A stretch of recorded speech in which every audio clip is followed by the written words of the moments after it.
मोहोळ विधानसभा मतदारसंघासाठी मोठी विकासाची बातमी समोर आली आहे। भारतरत्न डॉक्टर बाबासाहेब आंबेडकर सामाजिक विकास योजनेअंतर्गत मोहोळ विधानसभा मतदारसंघातील विविध विकास कामांसाठी तब्बल 40 लाख रुपयांचा निधी मंजूर करण्यात आलाय।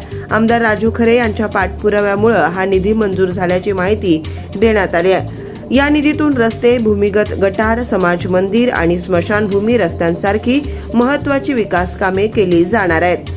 मंजूर करण्यात आलेल्या कामांमध्ये शेटफळ मेने रोड ते लक्ष्मी मंदिर आणि अण्णाभाऊ साठे नगर येथे कॉन्क्रीट रस्ता 20 लाख रुपये, डिक्सळ येथे मागासवर्गीय स्मशानभूमी रस्ता 10 लाख रुपये, खंडाळी येथे आंबेडकर नगरमध्ये भूमिगत गटार 5 लाख रुपये, वाघोलीवाडी येथे इंदिरा नगरमध्ये समाज मंदिर 5 लाख रुपये असा एकूण 40 लाख रुपयांचा निधी मंजूर करण्यात आलाय।